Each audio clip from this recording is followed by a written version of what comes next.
Chile, el golpe y los gringos. Es un texto de carácter narrativo, escrito por Gabriel García Márquez en 1974. Fue publicado por la editorial de la revista Alternativa. En él se explica de manera clara la caída del gobierno de Allende. Además señala a los ejecutores directos e indirectos del golpe de Estado en Chile el 11 de septiembre de 1973. Crónica de una tragedia organizada.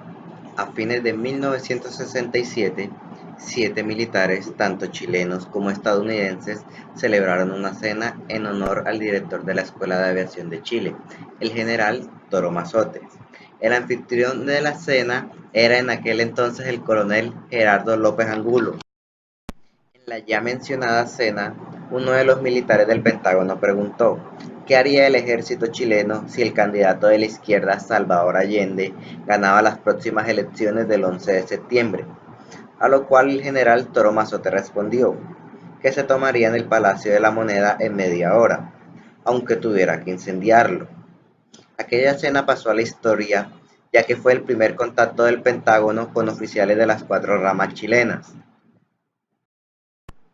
En reuniones sucesivas, tanto en Washington como en Santiago, se llegó al acuerdo de que los militares más allegados a los intereses de los Estados Unidos se tomarían el poder, dado el caso de que en las elecciones ganara la Unidad Popular.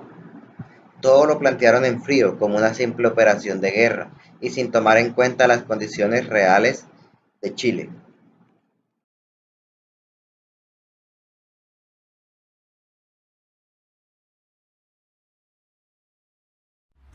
El paro de los camioneros, o también llamado paro de los patrones, que menciona Gabo en su escrito en 1972, va en contra del gobierno de la Unidad Popular encabezado por el presidente Salvador Allende.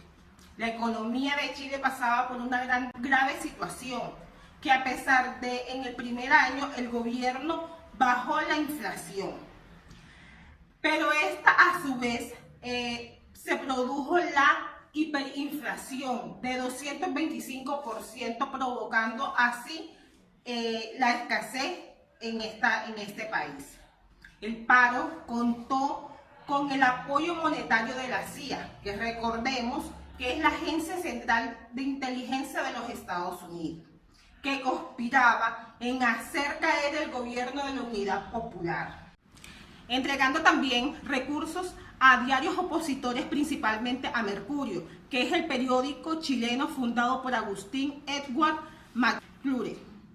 Esto ha llegado hasta el abastecimiento, afectando así el ingreso y la producción en este país, afectando asimismo el área social, las empresas, el sector privado, la manufactura, la agricultura y el transporte.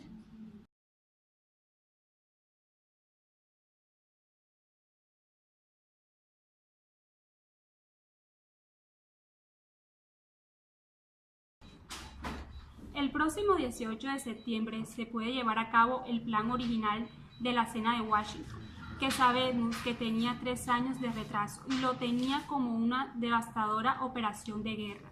El golpe de Estado de Chile fue llevado por las Fuerzas Armadas de Chile.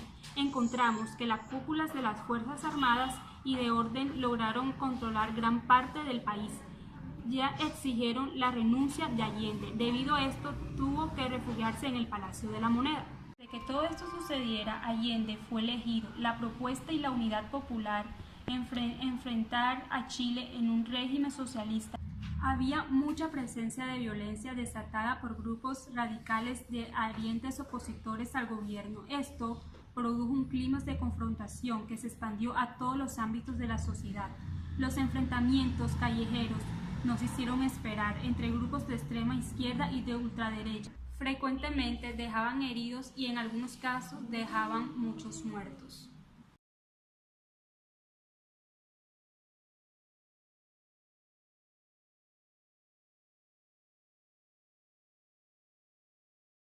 Salvador Allende continuó aferrado a la legalidad.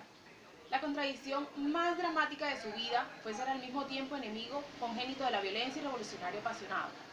Creía haberla resuelto con la hipótesis que tenía acerca de las condiciones de Chile, la cual permitía una evolución pacífica hacia el socialismo.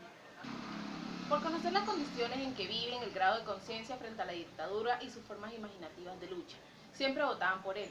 Eso explica por qué fue tantas veces candidato a lo largo de su vida. Conocía a fondo cada centímetro cuadrado de Chile y la población entera lo conocía en carne y hueso. Hacía políticas dentro y fuera de las casas, en contacto directo con la gente. La comprobación tardía debió ser la fuerza que lo impulsó a resistir hasta la muerte. Resistió 6 horas con una metralleta que le había regalado su compañero de batalla, Fidel Castro. Estaba en mangas de camisa, sin corbata y con la ropa sucia de sangre. Hasta el final de su muerte luchó por todos sus ideales, demostrándole así a todo su pueblo que lucharía sin miedo a la muerte. Su deceso aún sigue siendo una controversia por las circunstancias en las que murió, dado que existen muchas hipótesis. Una de ellas que se trató de un suicidio y otras dicen que fue un asesinato a manos de un intercambio de disparos que ocurrió con una patrulla en la que se encontraba el general Palacios.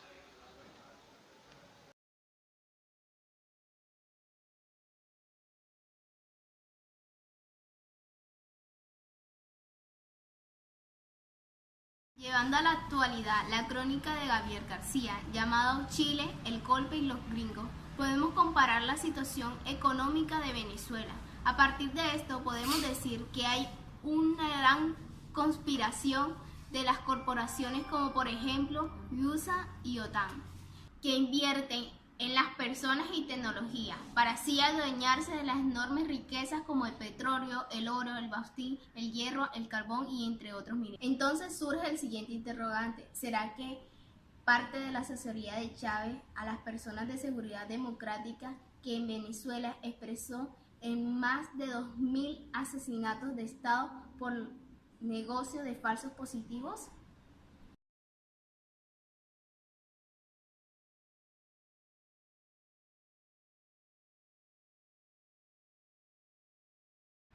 Gabriel García Márquez tuvo gran contacto con la política de Colombia y del mundo. Él se ve muy influenciado por esta. De hecho, la mayoría de sus obras son en base a la política.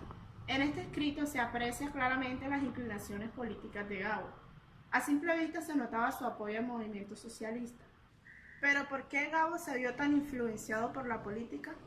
Tal vez su inconformidad con los gobiernos capitalistas hicieron que mostrara ese apoyo decidido a las causas de izquierda. Él tenía como un conflicto entre lo social y lo político. En la mayoría de sus narrativos no dejaba por fuera nada y siempre hacía notar sus ideales o posición política. Es algo incomprensible que el Nobel de Literatura tuviera tanto interés en la política. Lo lógico sería que él se dedicara solo a escribir sus obras fantasiosas e hiciera caso omiso de lo demás. Pero es algo natural que cualquier ciudadano exprese sus pensamientos e inclinaciones políticas sin valerse de su popularidad. Si bien hubo algo que generó gran polémica y fue su amistad con Fidel Castro, incluso Vargas Llosa acusó a Gabo de ser cartesano del régimen de Fidel y acomodarse frente a los abusos y atropellos a los derechos humanos de Cuba. Era evidente que se expresaran de esta manera, ya que se asemeja al conocido refrán: dime con quién andas y te diré quién eres. Cuando es un personaje público, es mejor ser prudente en lo que hacemos. En muchos casos son modelos para otras generaciones. Estas simpatías personales eran evidentes, ya que Gabo sentía una apasionada curiosidad por el poder y una fascinación literaria por quienes lo ejercían. En fin, resultaba difícil inferir cuál de las dos facetas eran las favoritas de Gabo, la literatura o la política.